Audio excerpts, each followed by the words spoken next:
zvisina nebasa re makumbo angu izvozvizvi kurwadza kwaari kuita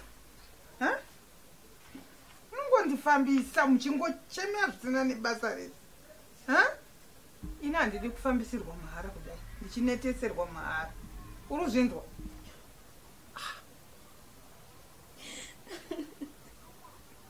unongogara uchingochema chii kudai chii chauri kuchema chii mama murume wangu atishungurudza chiko taura chii chiri kunetsa mwanangu reti mushadza uye Saleta Saleta uchiri kudeko panapa inoda kuzoti panapa uchiri kudeko changogesa zvinhu zvako handisi kukuda kuona panapa ndi mama nai makadi mama gara apa mwanangu gara pandiri apa ndiwanda toinga iwe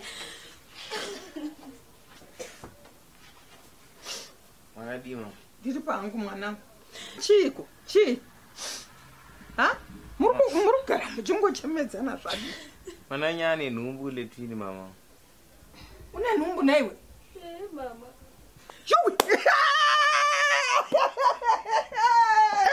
sinyautambira zvevamwe nhasi ndezvaku kutonzi wangu hereni kutonzi wangu hereni kutonzi wangu ndandomakorokota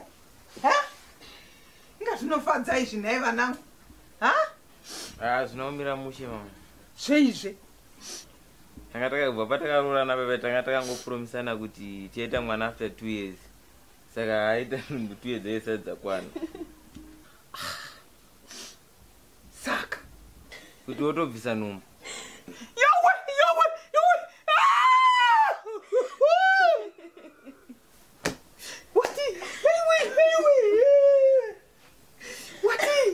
watiko mwanangu kubvisa nhumbu nhumbu kubvisa nhumbu kozi hapana magariro atingatoita panapa mumusa handina kana chandinacho chekuti tingagara tichidya ipapa nemhuri wafunga seiko mweya wakaipa kudai wafunga seiko mweya wakaipa kudai nei mwanangu nanyamuziwa mafungeiko nyamuziwa mafungei akatoipa mama zvekutoti pasi tombogarika kumba pacho tatadza kubvisa nhumbu iyoyo handifunge kuti tinogarisa mwanangu rega ndikutaurire unoziva here kuti munhu akangobvisa nhumbu iye pachake mwana wangu anogona kufa kutodzakatika hapana mumzi haambofi vamwe vatinoona mumigwagwa vakawanda vamwe vasikana vasingazivi vakabvisa nhumbu vakawanda nevatinoziva vese hapana akambofa hazvimbourayi kungomwa mahebs ake zvinopera unozviziva here mwanangu kuti kubvisa kwake nhumbu mwana uyu chibereko chake chinobva chakangasika zvekuti aiti mumwe mwana upenyu hwake hwese aite mwana futi ndochaimuzukuri ambokanganisike anongorapwa nemahebs ndo zvaanoita nzwa mwanangu rega ndikutaurireka inini ndiripo mai venyu kukubatsirai handiti kana paine chese chinenge chichikuomerai ndinokubetserai ndosaka ndiripo ndiri mupenyu inini mazvinzwa vanangu iye zvinezvi ukamubvisa nhumbu mumwe wako uyu akabva atiranyanya kufa woita sei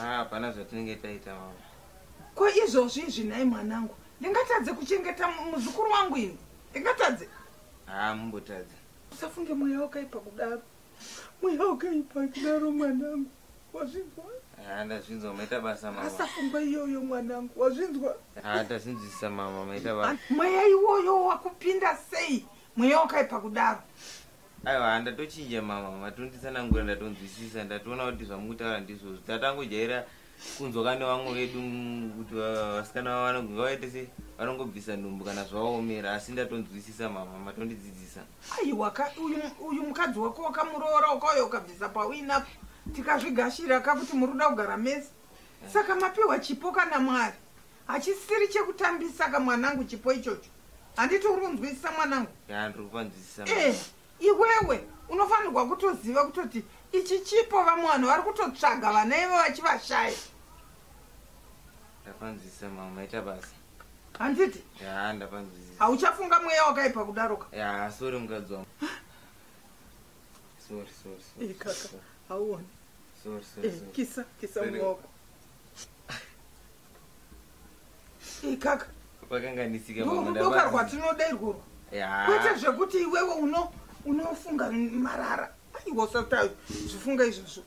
ya pakanganisika mama. Katinamatei vanangu, hatinamatei muzita renyu baba neремwanakomana mweya mutsvene. Mwari muna masimba ose, mune tsitsi nengoni tenzi. Ndoda kupa mbiri kwamuri masikati ano ndiri mumhuri ino. Mwari ndiri kukumbira baba kuti mubvise mweya womumhondi, mweya woumhondi mupfungwa dzevana vangu. Mwari mubate murimi muupenyu hwavo. Mwari takumbira, zita renyu ngarionekwe, wakaipa ngaanyadziswe. Muzita renyu baba neремwanakomana namweya mutsvene. Amen.